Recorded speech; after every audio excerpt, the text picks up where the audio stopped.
Good morning, everybody. So I wanted to talk about an experience which drastically changed the course of my life.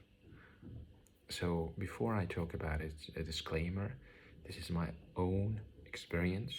It's very relative to me, my history, where I am, and it's interpreted by my mind with its own conditioning, with its own understandings. And so whatever I say, it can be totally wrong or cannot apply. It's not the truth, right? It's just my experience and I'm trying to translate it. So keep that in mind, please. So I remember I felt very drawn to go to an ayahuasca session, and it was a 5-day retreat, 5-6 day retreats, and I fasted. I fasted all the days. Drank tea, water, did a lot of Wim Hof breathing to just energize myself before the sessions. I did Isha Kriya, which is like you meditate on a third eye and you chant, and then you just stay there, and it's like it was very activating in terms of energy. There's a mantra that was being used.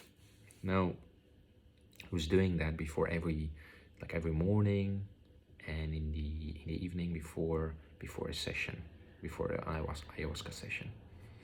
Now, on the second day, during the day, we were invited to go into the group, and I saw like this guy going first. So he went up to the facilitator, he gave him a pipe, he smoked it, because he inhaled the vapor that was released from this thing, this inhalator, or I don't know what you call it, like. So he lit a fire. It was vaporizing, and he was drawing it in, holding it, and then releasing it. He fell on the ground, and he was just like, I don't remember exactly what he was experiencing, but he was like, I remember when he came out and he looked at us, he was like, oh my God, I thought you guys were gonna sacrifice me.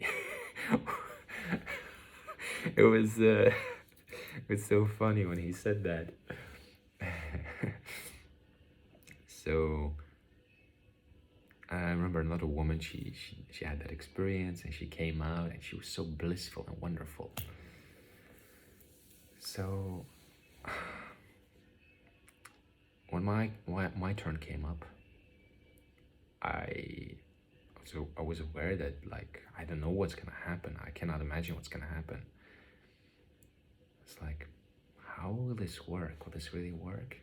So before doing it, I became aware of the surroundings of the room, and I saw myself like from a third eye perspective.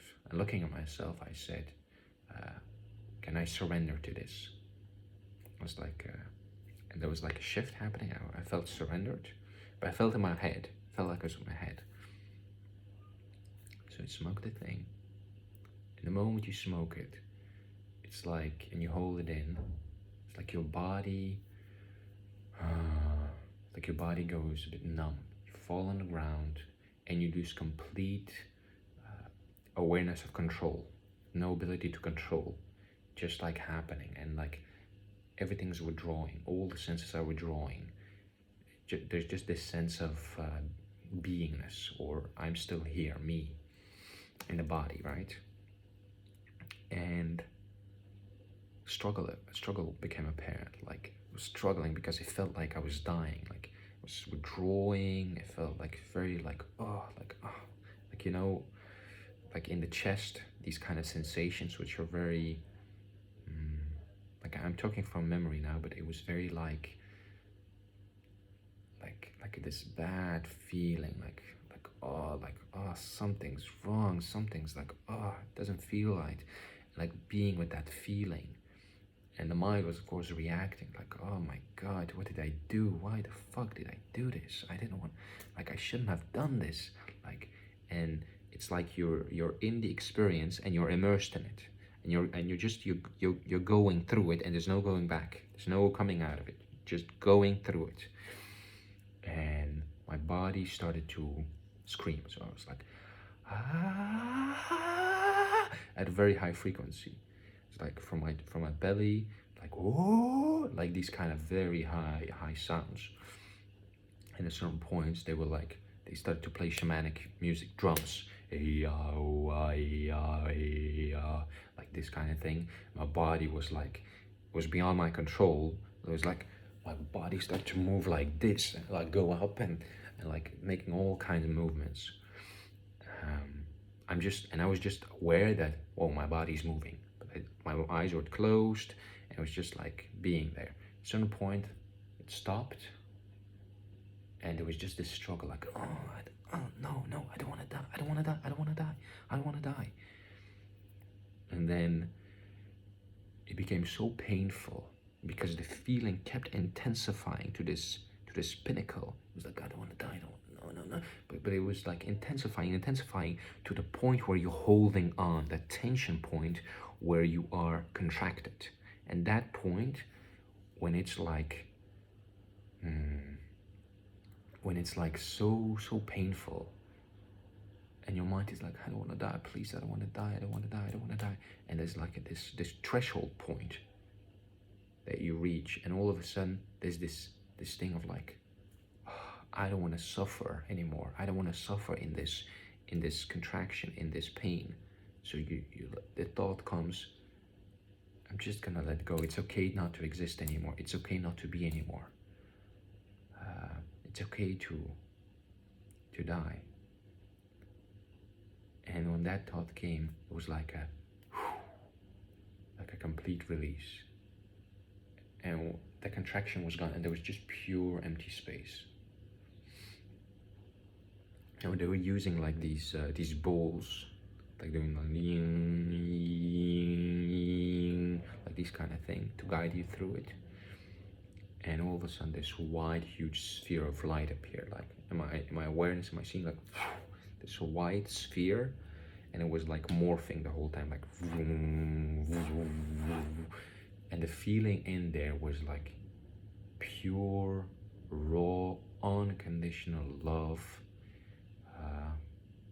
But it was beyond it was like there was no capacity to hold it. It's like, imagine if you have a heart and you breathe in, but it's like your breath, it's like it goes into infinity, and it's just filled with this warm, empty, infinite space of the quality of love, which is non-personal, which is not attached to anything, which is not attached to a context or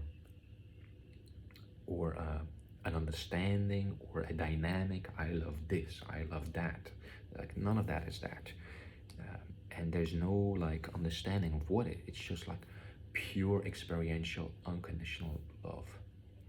And you're just staying in that feeling.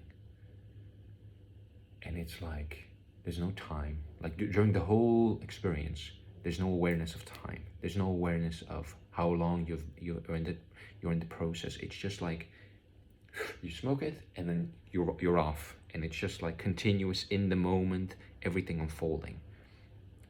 And at the end, you just stay in that sphere, that openness, and there is this sense of I am, and you just see this wide, huge, infinite sphere of love, filled with like beyond infinite. Like, it's just, it's a fullness in emptiness which goes beyond any boundaries. There's no sense of boundaries there. Like, you feel, and there's no boundaries. It's infinite experience of love. And there was the understanding, like opening my eyes, it was like, come back to us. And I would feel my body, and my whole body felt weightless. There was no tension in my body. All the tension had released. It was like I was floating on air. It's like complete, like no tension in the body.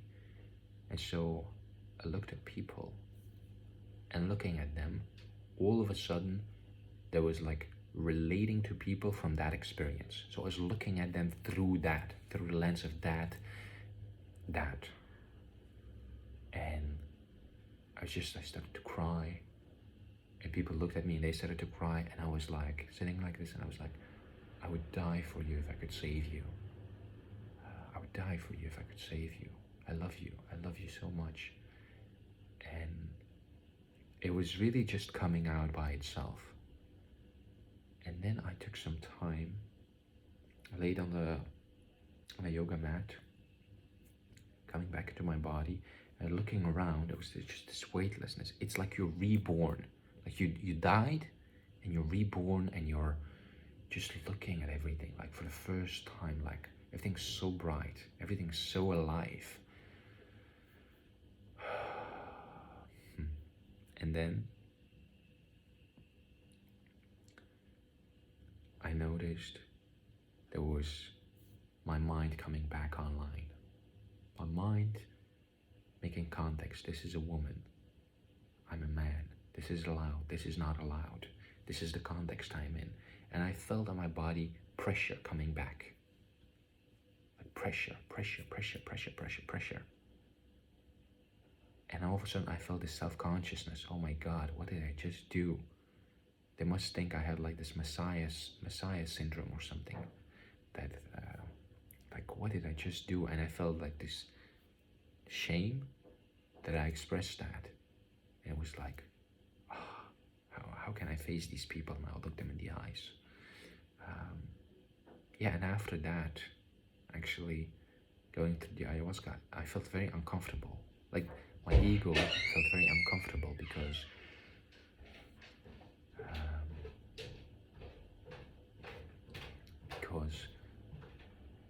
all of a sudden there was this idea that I am the one who has done that, and it's like people saw me in a certain way, and it's like it's not what I'm used to embody, right? I'm not used to embody that, to be like that. But so there was like a fear, like, will people expect this from me? Who like, I cannot be like this. I'm not like this. So there was like a lot of confusion, and I was writing my journal, thinking about it, writing it out, and just abiding in that wow. And then, yeah, then I just honestly, on the second day, the day afterwards, knowing that I had another session coming up, or had an ayahuasca session coming up, I ran away. So I must say, when you have that bufo experience, energetically you're fully open, and my second ayahuasca experience was way more energetically charged and open and alive, and it had layers, and it was deeper, and it was intenser because of that opening, energetic opening.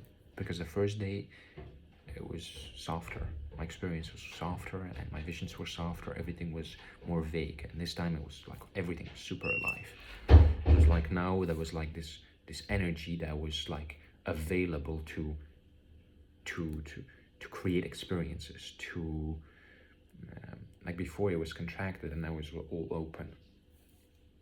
Also in the mornings when I would walk in the garden and I would do mouth pulling, I would sit on this bench and I would just bask in nature, like feeling beingness, looking at the clouds. So beautiful. Just felt alive, and aliveness of everything around me. I stayed quiet, and honestly I withdrew myself a bit. I didn't eat because I didn't eat. I slept. I didn't talk a lot. Now, the first time that I did bufo, right, I had that thing where before the experience, I saw myself from a third. So if I'm in this room now, I would imagine that I would be looking from that corner at myself sitting here, and I would ask myself, can I surrender in this process, in this moment? And I would feel a shift happening, and then everything would just unfold by itself. And coming from that experience, what I noticed was when the mind was coming online, it's like you see the computer coming back online, right? You see how the computer works, to registers, how it creates context. You see how by creating context, your relationship are based on those context, and there's a contextual relationships, right? But what I realized, it's like the mind is there to dissect, to create solutions, to look at, to investigate, to inquire, to try to understand things. But in terms of having relationships to other people, I realized it's all about here, from the feeling, from the heart, from relating to other human beings. It's from here, but not from here. But I realized all these years, all this time, I've always been relating to people from here. Who is this person? Who am I? What can I get for them? What can they get from me? How important are they for me? How should I act to get what I want from them? All these kind of stuffs were always happening, right? But now there was the awareness that there was a possibility to just relate from here. And this was so like revealing. Now the second time that I did bufo, I was on my own, and before the session, I was looking at the pipe, and I just breathe into my belly.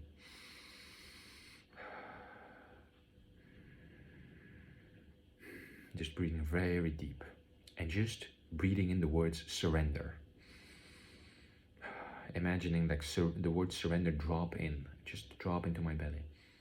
And I felt very embodied. And this experience was truly like different than the first one. The first one was I was perceiving it very much in my mind, in my head. It's like seeing it, everything unfolding. But the second time, while doing like this and like expressing the love to people, it was embodied because it was grounded in my belly, it was rooted in my belly.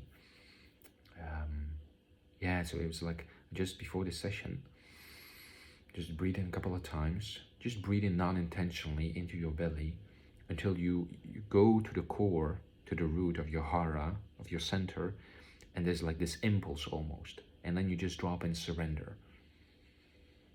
And then like there's an impulse, like something shifts. It's like, okay, you're grounded here and like you're functioning from here, and you feel this very, very ground-like presence, being present in your body. Now, after that, after having those experiences, it felt very surreal.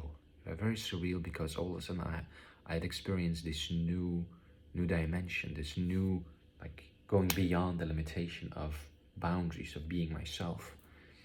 And then I was back to myself, having to live as myself, having to live on my boundaries, being triggered by people, being triggered by my environment, living my routines. And yeah, it was like somehow I was losing connection with that. But I noticed, looking back at it, that something had shifted there that never reverted back. Like something had happened there because there was now the memory in my body of complete letting go. Because my mind had the experience of going to a threshold of pain and then accepting it's better to let go and not exist anymore than being stuck in this. And when that happened, it's like my body has that experience now. It knows how to fully let go, how to relax, how to let go into that fully. And because of that, after that, all the practices that I was doing, meditation practices, dancing, yoga, whatever, I noticed that there was the ability in doing CAP, there was the ability to just surrender into that flow of just being and just allowing things to unfold themselves, to let go control and just go deeper and deeper into the experience and be led by the experience. So it's like a new way of experiencing that was now that was now opened, that was now made available to me. Because before that, it was like I was always behind the driving wheel of my life, controlling my life, steering my life, making decisions, making adjustments. And all of a sudden, I had this ability now to just like surrender myself to an experience. And it's like you're just going on this glide, and you're like, woo, and you keep going down, and you just glide through it. So it's very beautiful. It's given me a lot of deep experiences, energetically. The first thing that I noticed was sexually. Now, sexually before, it was always me trying to do something, me trying to have a good sexual experience, making the woman orgasm, having certain kind of passionate experiences, or doing some kind of poses or whatever. It's so funny that I'm talking about this. Yeah. And then after that, I could surrender to the experience. And this was so new to me, because all of a sudden now, like I noticed before I would have an intercourse with somebody, I just breathe in my belly, or I would just like look from the third eye, and I would just surrender. And now it was like the energy was just like giving an impulse, and I was like, let go of the steering wheel and allow the energy to connect with the energy of the other body and go through it together. And it was like me like just doing woo, like gliding, like in the bufo experience, just surrendering, like going through every motion, going through every position, through a kiss, through a touch, an interaction, looking in the eyes, inhaling, exhaling. There was a depth and intimacy to every experience, to every part of the experience. All of a sudden it had layers, and I could feel that you can go deeper, you can surrender deeper, you can have energetic experiences, you can have very emotional experiences, deep experiences. You can literally shake from having like those kind of sexual experiences, and it's all happening by itself. You're not doing it. It was so beautiful. Yeah, I'll talk about it later. So what I also noticed, besides the sexual experiences, that we're now having this quality of surrender. I would go to the gym. I would, in the gym, just be able to surrender to an experience, to a workout, to a yoga flow. And I would become of all these layers, and being able to surrender deeper and deeper into layers. And I would become like all of a sudden there was like this tendency, like I just want to surrender all the time, surrender to this, surrender to that. I would want to see how deep can I go.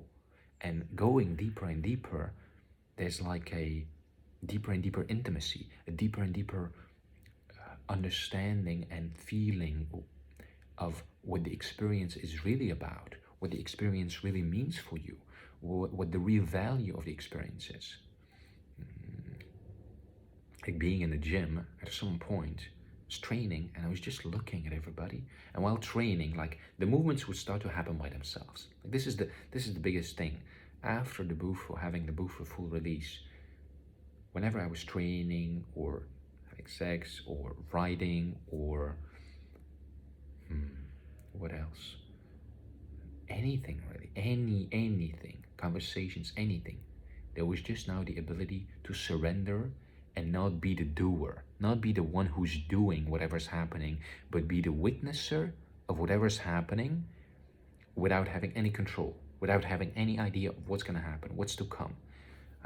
But just I have the awareness of how open am I to this experience, and having the ability to sink deeper and deeper and deeper into that experience. It's very beautiful. But being in the gym, I realized I was looking around, and I saw people looking at themselves and like pumping the air and looking at themselves in the mirror, and there was just like this thought of like,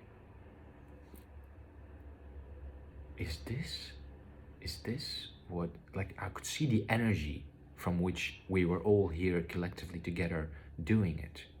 It's like pride, pride, shame, pride, like self-importance, like, like that kind of thing. Like, yeah, I look like this, I need to look like this, I'm important, I'm strong, I'm, that kind of thing. Maybe this is my own judgment, like, don't forget, I'm just talking from my own experience, maybe I'm wrong, but I felt that energy and where it was coming from. And I was no better. I was there for the same reason, by the same energy probably, because it was a habit. Because I felt for a very long time that the only way I could make myself valuable or important was to have a good body, right? Like, I would, at a certain point, I would have a really chiseled physique, really athletic physique. Like now, like I used to train like so much, and now it's just like I don't train as much anymore. I usually train like 1 time, 2 times a week, but it all like stays a little bit, right? But like there's not so much a focus on it anymore like there was before. Before there was such a focus on it. It was important. And if I missed it, there was like I missed something that I needed to do. I felt bad if I didn't go.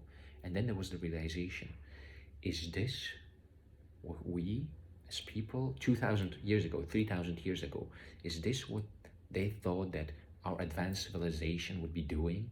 Like sitting on the ground in a gym, pumping iron, looking at themselves in the mirror. Is this what what they thought we were gonna be like? We were gonna, yeah.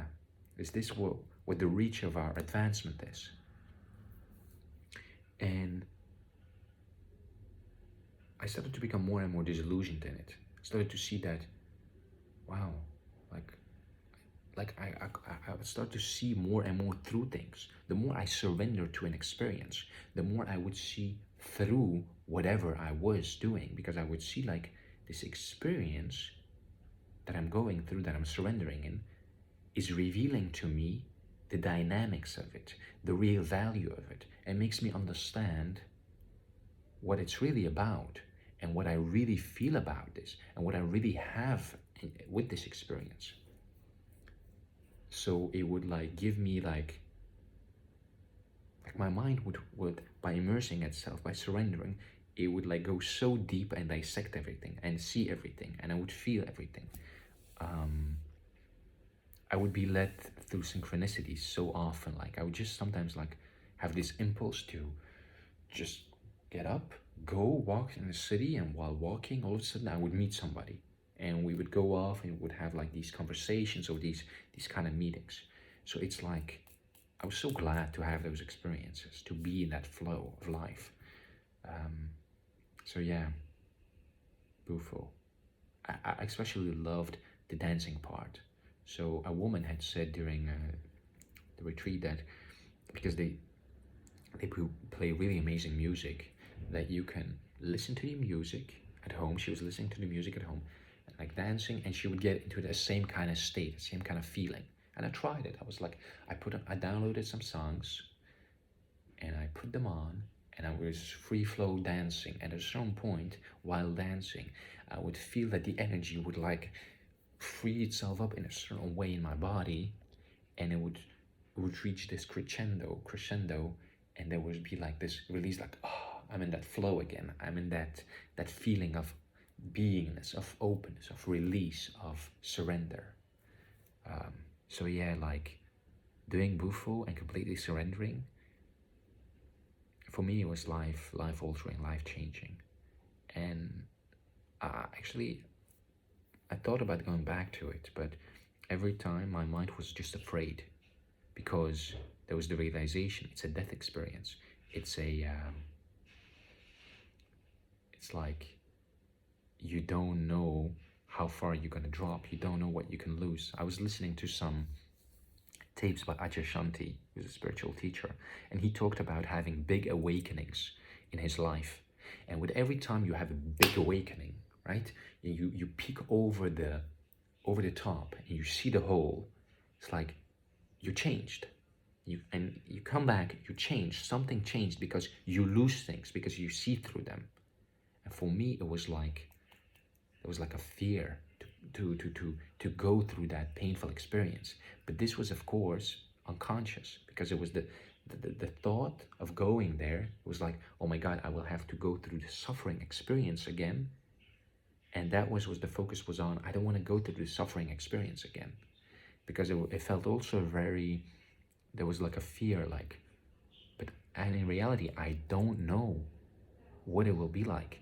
Maybe I won't have the suffering experience anymore, because all of a sudden I will be able to surrender directly. So yeah, I haven't gone back yet, but I will in the future for sure. I feel drawn to it. Like this post on Instagram that I saw, which was very interesting to me. Like this guy, he talks about The Map of Consciousness by David R. Hawkins. And he's like doing some kind of readings, and he's talking about how you need to experience a certain state of consciousness 11 times to make it your permanent state of consciousness, baseline state of consciousness. And I do realize, like, whenever I did the bufo, it was like going here and coming back, over time coming back. It's like, I have this idea now. What would happen if I would do it 11 times? Because I know there are speakers, like there's this guy on YouTube, Martin Ball, who talked with Leo Gura about this, how he would use 5-MeO DMT and bufo to get enlightened. Like he has a book, I don't remember the specifics of it, but that's what my mind remembered. So I'm really curious about what would happen if I would go through that. Like, would my baseline state of consciousness would it be that unconditional love? Would I stay in that? Because I would condition my body to release, to accept my death by going through it. It's like exposure therapy. You go through it so often that you just realize, like, you accept it fully. You accept all the pain, all the struggle, all the... yeah. You surrender all grasp on holding on having control. Anyway, guess I'm done. I guess I'm done talking. It was very transformational. It was like a rebirth. But I was prepared, because I had done a lot of meditation. So my mind was accustomed to altered state of consciousnesses. Was experiencing. It was accustomed to noticing experiences, seeing them pass, seeing them go. I had done a bit of Kriya Yoga, Isha Kriya. So I already had like some experiences, and my mind was okay with all those kind of things, like energy moving, energy doing like involuntary movements. But my friend, when he went, he had a different experience. My partner back then, when she went, she had a different experience.